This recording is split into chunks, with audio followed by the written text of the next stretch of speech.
Working as a journalist in Zimbabwe is quite a horrendous and a horrible experience in terms of the fact that many journalists have been trained by the state using taxpayers' money. But since 2000, the government has gone on a sustained program and processes of shutting down newspapers. Nobody has claimed or acknowledged bombing all newspapers that were deemed to be anti-government. One of our colleagues was abducted from outside his house, and his body later found mutilated. Our suspicions are further confirmed that up to now we are not aware of any investigations that have taken place as regards the issue of the abduction and the subsequent murder of Edward Chikomba. His name was Edward Chikomba.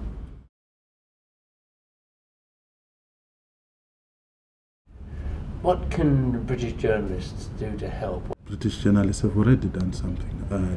When there was a break into our offices and our equipment was vandalized, the British journalists got together and sourced the laptop, which is being used now by our accounts department, and for that we are grateful. But however, as Zimbabwean journalists, we ask of our colleagues in the NUJ UK to assist us with equipment such as laptops of computers, cameras, and whatever it is that they can lay their hands on, because most of our journalists in Zimbabwe are not able to afford the expensive internet cafe fees. And as a union, we are building up resource centers in major parts of the country, so that colleagues can just walk into a resource center, write their story, and go wherever they are going. That way they will be able to bypass the issue of costs, but at the same time make sure the Zimbabwean story is heard. And then of course there is the issue of training.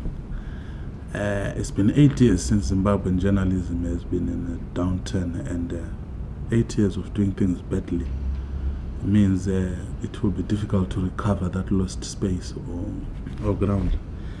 And therefore, where possible, we need to be able to get into some form of partnership with our colleagues in the UK to ensure that quality and professional journalism remains as part of our agenda. Because I can imagine what would happen if the airwaves were freed today and everybody was now free to operate, register a newspaper. What kind of journalism would be practiced? Most of it would be atrocious, because people haven't been operating, haven't been doing the right thing.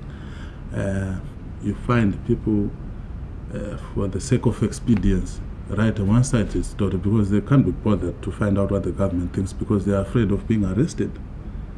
The same would be for colleagues who are on the pro-government side, that they don't want to be known by the opposition activists that they wrote this. So we always have opinionated and one-sided stories, and we need to recover that lost ground in terms of quality journalism.